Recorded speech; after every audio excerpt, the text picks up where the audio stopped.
लालची सेठ की कहानी। एक समय की बात है, एक छोटे से गांव में सेठ रामलाल नाम का एक बहुत अमीर व्यापारी रहता था। उसके पास खेत, बगीचे और सोने चांदी के आभूषण थे।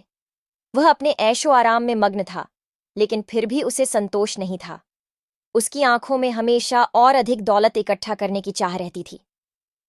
सेठ रामलाल को यह अच्छी तरह से पता था कि उसकी अमीरी के बावजूद उसके पास हमेशा कुछ कमी रह जाती थी। वह सोचता था, अगर मैं और पैसे कमा लूं तो मैं और खुश रहूंगा। उसकी यही सोच उसे लालची बना रही थी। एक दिन सेठ ने सुना कि गांव के पास एक बड़ा बाजार लगने वाला है। उस बाजार में दूर दूर से व्यापारी अपने सामान बेचने आएंगे।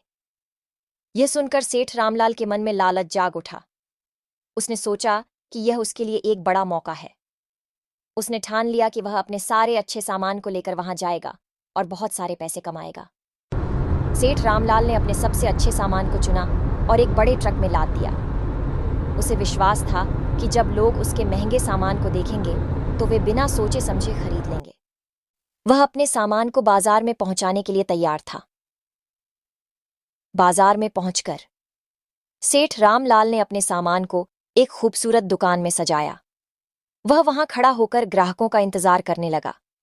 धीरे धीरे गांव के लोग बाजार में आने लगे, लेकिन सेठ रामलाल ने अपने सामान की कीमत बहुत अधिक रखी थी।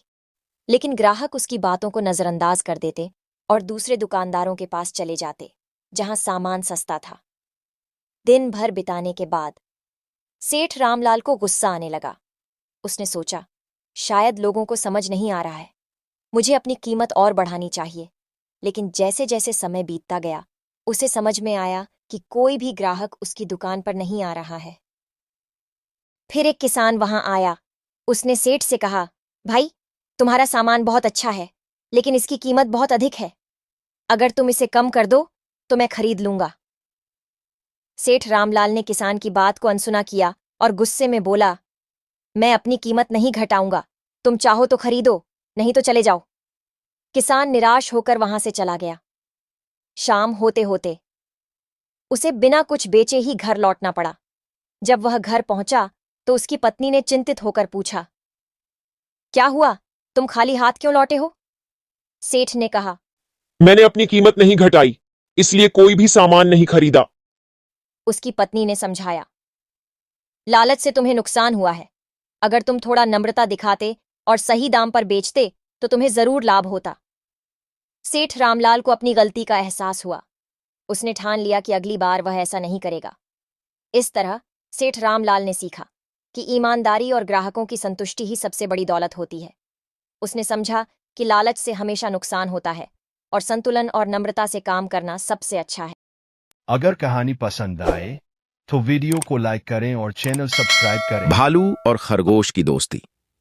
एक घने जंगल में एक भालू और खरगोश की गहरी दोस्ती थी। दोनों हर दिन साथ घूमते, खेलते और भोजन ढूंढते थे। भालू बड़ा और ताकतवर था, जबकि खरगोश छोटा और तेज। दोनों एक दूसरे की खूब मदद करते थे और खुश रहते थे। एक दिन जंगल में खाने की कमी हो गई। भालू को भूख लगने लगी और वह बहुत चिड़चिड़ा हो गया। उसने खरगोश से कहा, तुम बहुत तेज दौड़ सकते हो, जाओ मेरे लिए खाना ढूंढ कर लाओ। खरगोश ने कहा, ठीक है, मैं जाता हूं, और तेजी से जंगल में खाने की खोज में निकल पड़ा। थोड़ी देर बाद वह एक पेड़ के नीचे ढेर सारे फल देखकर खुश हो गया। उसने सभी फल इकट्ठे किए और भालू के पास ले आया। भालू ने फल खाए, लेकिन उसने खरगोश से कोई धन्यवाद नहीं कहा।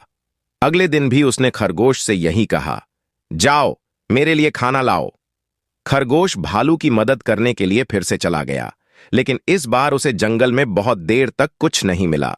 जब वह खाली हाथ लौटा तो भालू गुस्से में चिल्लाया, तुम बेकार हो, तुम्हारे बिना मैं भूखा रह जाऊंगा। खरगोश दुखी होकर बोला, दोस्ती में मदद तो होनी चाहिए, लेकिन एक दूसरे का सम्मान भी जरूरी है। मैं हर बार तुम्हारी मदद करता हूं, पर तुम कभी मेरा धन्यवाद भी नहीं करते। भालू ने महसूस किया कि उसने खरगोश के साथ अच्छा व्यवहार नहीं किया। उसने शर्मिंदगी के साथ कहा, मुझे माफ कर दो दोस्त, मैं भूख के कारण स्वार्थी हो गया था। अब से हम दोनों मिलकर खाना ढूंढेंगे और एक दूसरे का ख्याल रखेंगे। इसके बाद भालू और खरगोश ने हमेशा मिलकर खाना ढूंढा और एक दूसरे का सम्मान किया। उनकी दोस्ती और भी गहरी हो गई। शिक्षा। सच्ची दोस्ती में एक दूसरे की मदद के साथ साथ सम्मान भी जरूरी है। Genius Junior, thanks for watching. Please subscribe.